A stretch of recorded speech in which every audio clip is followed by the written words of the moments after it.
एक ऐसी दुनिया जहां सेंचुरीज पहले धरती के ऊपर ही एक ऐसी रिफ्ट ओपन हुई थी जिससे डायमेंशनल बीस्ट यानी मॉन्स्टर्स ने प्लेनेट पे हमला करना शुरू कर दिया था और इंसानियत को एक बहुत ही बड़े खतरे में ला दिया था। लेकिन अवेकन वॉरियर्स ही थे जो इस दुनिया को सुरक्षित रख सकते हैं। ये कहानी ये टियान की है जिसने बचपन में ही अपने पेरेंट्स को खो दिया था और अब उसे ही उसके सिस्टर का ध्यान रखना था और इसके लिए उसे चाहिए पावर और टैलेंट। तो इस एपिसोड की शुरुआत में हम देख पाते हैं अपनी यात्रा की तरफ चल रही ये तियान की गाड़ी को एंड अंदर बैठे हुए हम सभी सवारियों को भी देख पाते हैं। एंड यहाँ पर शाओजू लिटिल जिन को हाथ लगाने का ट्राई कर रही थी परंतु लिटिल जिन तो उसके करीब तक भी नहीं जा रही थी एंड गुस्सा होती हुई चिल्लाती है, हाँ कितनी गलत बात है, ये मुझे हाथ तक भी नहीं लगाने दे रहा। बट शाओजू बताती है कि उसे अनजाने लोगों के पास आना पसंद नहीं है परंतु उनकी फालतू बातों को इग्नोर कर भाभी युएलिंग पूछती है, वैसे उनका डीमन सी बेस आने वाले 3 महीनों के बाद एक सीक्रेट रैम ट्रायल को शुरू करने वाला है, तो क्या तुम भी इसमें पार्टिसिपेट करने की दिलचस्पी रखते हो? ये तियान पर उसके पास बैठा इन चीजों से अनजान ये तियान पूछता है, सीक्रेट रैम अब ये क्या बवासीर है? एंड पीछे इस चीज से हैरान होती शाओजू कहती है, तुम्हें ये तक नहीं पता कि सीक्रेट रैम क्या होता है? सच में ये तियान आखिर कौन से भगवान की तुम पे दुआ लगी कि तुम बिना नॉलेज के एक ग्रेट मार्शल वॉरियर बन गए? एंड यहाँ ये तियान और मुझे दोनों को नहीं पता कि वो ये तियान को बेइज्जत कर रही थी या फिर उसकी तारीफ कर रही थी। वेल वो केयर्स। एंड फिर वो बताती है, पर शब्द तुम्हें बताया जाए तो एक सीक्रेट रैम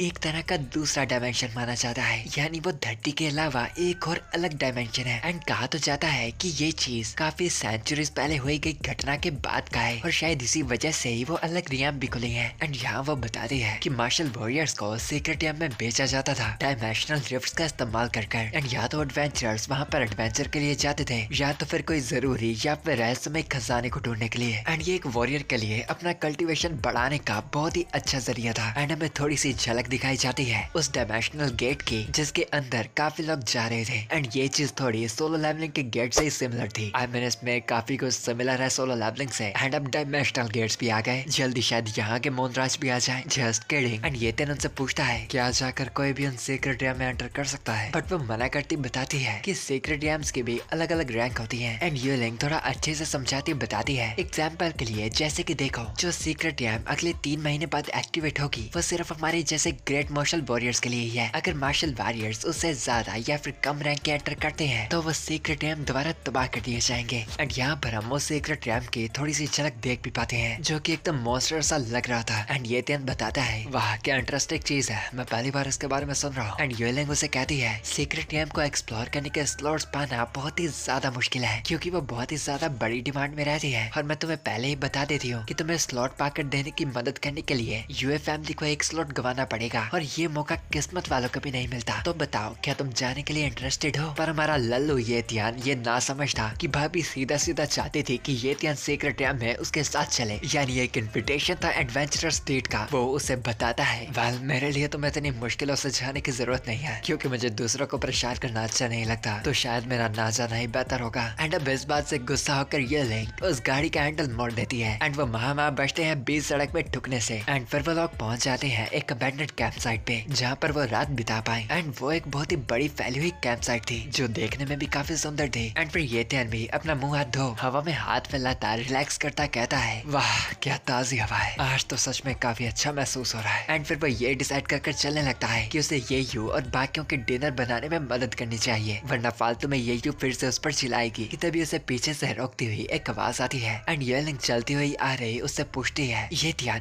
क्या तुम सच में सीक्रेट रैम नहीं जाना चाहते? तुम्हें एक बार अच्छे से इसके बारे में सोच लेना चाहिए। जरा सोचो कि तुमने इस चांस को मिस कर दिया तो किससे पता कब अगली अपॉर्चुनिटी आएगी। ऐसी बहुत ही जरूरी अपॉर्चुनिटी हमारे जैसे मार्शल वॉरियर्स के लिए बहुत ही कम आती है। एंड ये तियान नाक खुजलाता बताता है, युएलिंग सच कहूँ तो मैं सच में पार्टिसिपेट तो करना चाहता हूँ पर तुम शायद जानते ही हो कि ये यू और मैं पहले टाइम अपने बेस को छोड़कर कहीं और जा रहे हैं और वो हमारे साथ तो सीक्रेट रैम में नहीं आ सकते। और जब तक मैं उसकी साइड में नहीं रहता मैं बिल्कुल भी शांति से नहीं बैठ पाऊंगा, मुझे हमेशा उसकी चिंता रहेगी, इसलिए मेरा उसका ध्यान रखना ही बेहतर होगा। एंड वहाँ हम येयू को देखते हैं जिसकी दोस्ती शाओयू से बहुत ही पक्की हो गई थी। एंड वो दोनों तो एक दूसरे की पक्की सहेलियां बन गई थी। एंड वो शायद लजीज सा खाना भी बना रहे थे। एंड यहाँ युएलिंग हंसती हुई बताती है, ये तियान तो तुम्हें इस चीज की चिंता हो रही थी, क्या तुम सच में अनजान हो इस बात से कि मेरी फैमिली क्या करती है? एंड फिर वो ये तियान को हौसला देती बताती है कि उनके मार्शल पावलियन का डीमन सी बेस में भी एक ब्रांच है एंड वहाँ पर वो येयू को रख सकते हैं, यानी ये येतियान को येयू की चिंता करने की बिल्कुल भी जरूरत नहीं है। एंड इस बात से येतियान भी एकदम खुश हो जाता है एंड युएलिंग को मुस्कुराता हुआ कहता है अगर ऐसी ही बात है तो शायद हम दोनों को साथ में चलना चाहिए। एंड युएलिंग भी येतियान को इस वादे को निभाने को कहती है एंड इस बार वो कोई भी बकचोदी नहीं सहेगी। एंड येतियान भी उसे हाँ करता है और मन ही मन में वो खुश होता सोच रहा था यस मेरा काफी सारा पैसा बच गया यार। एंड तभी शायू उन सभी से एक ओपिनियन पूछती है तो हम सभी लोग इस वक्त डेमन सी बेस से कम भी 3000 किलोमीटर दूर है, तो तुम सभी लोग का क्या कहना है कि हम सभी को वहाँ पर जल्दी से जल्दी जाने की करनी चाहिए या फिर धीरे धीरे कर टाइम लेकर इस जर्नी को एंजॉय करता हुआ आगे बढ़ना चाहिए। एंड इस बात पर युएलिंग और येतियान बिल्कुल साथ साथ में बताते हैं कि उनके लिए कोई भी ऑप्शन चलेगा। एंड शायू हैरान कि उन दोनों की सोचें कितनी आपस में मिलती थी एंड फिर वो लोग इस चीज से शर्माने भी लगते हैं। लगता है कि रिश्ता पक्का है यारो। पर तभी यही आवाज लगाती शायू को कहती है सिस्टर शायू मेरे ख्याल से दूसरा ऑप्शन ज्यादा बेहतर है। अगर हो सके तो मैं अपनी जर्नी को एंजॉय करते ही आगे बढ़ना चाहूंगी एंड इस बाहर की दुनिया को देखना चाहूंगी, तो क्या ये सही रहेगा? एंड शायू पूछती है कि किसी का इस चीज पर ऑब्जेक्शन तो नहीं है, पर फिर से येतियान और युएलिंग साथ में ही मना करते हैं एंड फिर वो रात की रेस्ट करते हैं ताकि अगले दिन वो अपनी जर्नी की तरफ बढ़ पाए। पर येयू और शायू को लगा नहीं था कि उनके एंजॉय करने का ऐसा मतलब निकल आएगा। अपनी जर्नी के पहले महीने के दौरान येतियान और युएलिंग लड़ते हैं एक बहुत ही बड़े जाइंट मॉन्स्टर से जो कि लाइक बिल्कुल अटैक ऑन टाइटन से आया लग रहा था, beast titan but with the bat. And येतियान उस टाइटन से मैट टायर स्टैमिना टैलेंट कॉपी कर लेता है, यानी अब उसका स्टैमिना भी बहुत ही बढ़ चुका था। एंड फिर अगले महीने वो लड़ते हैं एक बहुत ही बड़े सी मॉन्स्टर से एंड पूरी लड़ाई के दौरान येयू और शायू येतियान के हाथ में उठाई कार के अंदर थे और उस खतरनाक मॉन्स्टर से लड़ने वाले युएलिंग और येतियान ही थे। एंड येतियान उस मॉन्स्टर से भी मिड टायर का डिफेंस टैलेंट कॉपी करता है, यानी स्टैमिना के साथ साथ उसका डिफेंस भी पक्का हो चुका था। आई मीन यार अब क्या ही चीज बची है कॉपी करने को। एंड फिर 3 महीने बाद फाइनली उनकी नाव उनकी मंजिल तक आ पहुंचती है एंड येतियान अपने सामने इस जगह को देखता खुश होता बताता है तो आखिरकार हम पहुंच गए इस विशाल टापू